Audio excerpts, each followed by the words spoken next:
Whoo! On my way home from the grocery store.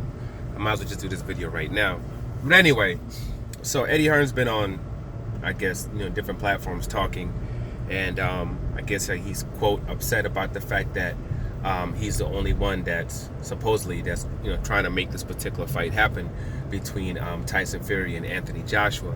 I guess only a couple of days left with this 30-day contract that they have, where he's supposed to have a date and a venue all set up before, or that contract is null and void and expires. Which I've told you guys, from before that this entire thing was BS anyway. It was all trash. It was all BS. It's a fight that was never going to happen, and we see that seems to be the case. And I also said that until we get that arbitrator makes his ruling, you ignore everything anyone says. Until that ruling is made, nothing is moving, nothing is happening. Nothing is happening. Period. Tyson Fury isn't free to do anything until that arbitrator makes his decision. But that put to the side, I've always said also, if you don't have the money, that's the number one thing. Before anything happens, you have to have the money in play. If you don't have the finances as the number one thing done, then fight's not happening. That's why as soon as that Manny Pacquiao versus Terrence Crawford news started coming out, but they said, oh, it's all contingent on it happening in Alibaba, aka they don't have the money. I told you it's all BS, and it wasn't happening. So when it comes to this particular fight, my number one question is, why does Bob Arum or anybody from Tyson's Fury side have to be involved?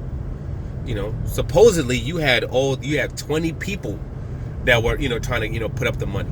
Supposedly you were down to 2 people that you're trying to pick between, and investors that they were just crawling at the bits to put up all these funds, to put up all this money in order to do this particular fight. Supposedly that's what you had it all set. So why do you need them to do anything? You're supposed to be pretty much getting everything done, closing the deal down, keep it moving. Kind of like when he did Anthony Joshua versus Andy Ruiz. He had the money, he had the venue, he had the investors, he had everything all set. So Andy Ruiz didn't need to do anything. He didn't have to do anything whatsoever. The parts that needed to be there as far as the funds and all that was there off the rip. The money was there.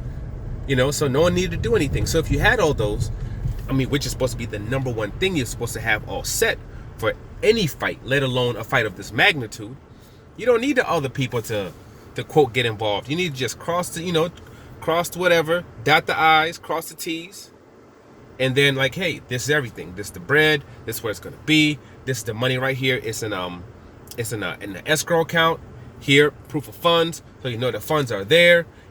Let's sign these contracts. So you put into a particular bank account where after the fight it's released to you. All that. Let's go. You should be able to do all of that. But the thing is that the biggest part of that contract when they signed it was the fact that both sides were supposed to be quiet through this whole thing. No one was supposed to be talking, on either side. And the reason that was supposed to be the case, because this was all BS from the beginning. It's a fight that was never going to happen. You notice Anthony Joshua doesn't say anything. He stays quiet because he's not trying to be involved in all this bullish. He knows it's bullish. He knows it's all trash. He knows it's just BS hype, the super cap freaking whatever of the freaking year. And he knows that. So Anthony Joshua, he's like, I'm not going to be part of this, this child's play.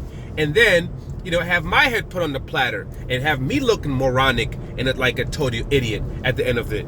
I'm going to lay back. I'm going to chill, hang with my family, hang with my kid. And when it's time for me to fight Usyk, because that's who I'm fighting next, I'll start training and I'll go fight him. That's what's happening with Anthony Joshua. He's not being involved in it. They were supposed to all be quiet. And then they were supposed to let the media just run with it. Let them come up with their rumors. Let them, put out different stories. But Eddie Hearn being Eddie Hearn, he's not trying to have that. He wanted to speak. He wanted to be in the media. He want to be talking about this and talking about that. He wants to take advantage of this situation, get as many views as he can, get as many eyes on himself as he can.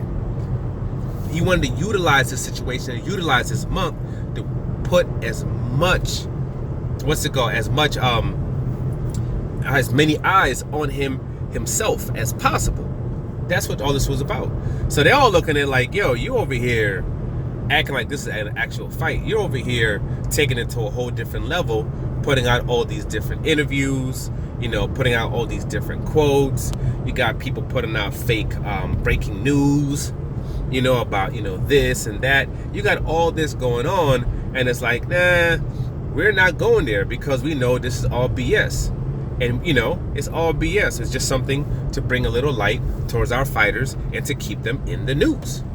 That's all it is. And to keep people talking about our fighters and to keep, to talk about them fresh.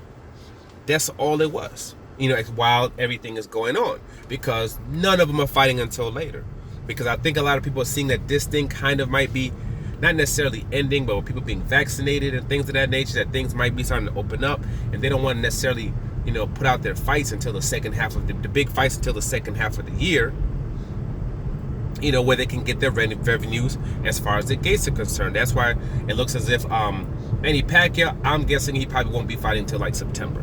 That's what I believe. When you have, because he only has like 1-2 fights left, and he's going to want to absolutely maximize those fights to the best of his ability.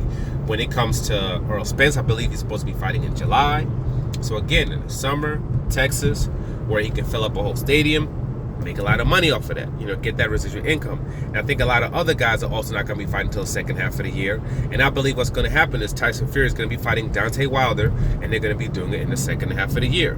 They're not going to pay that $30+ million they'll have to pay. And I don't think it's even going to be that. I think it's going to be a situation where the arbitrator says you have to fight him due to his age, due to the, what he looks at possibly losing. You're going to have to fight him next. Where there'll be some kind of injunction whenever put on any kind of fight that he tries to do.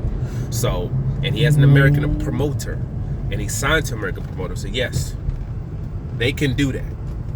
So we have to see what happens, when it comes to, I guess, all that part of it. But as far as Anthony Joshua versus Tyson Fury happening, it's not happening. And even if we weren't in a pandemic, even if Deontay Wilder wasn't in the way or wasn't in this situation, this fight still would have been happening. They have a long plan when it comes to Anthony Joshua.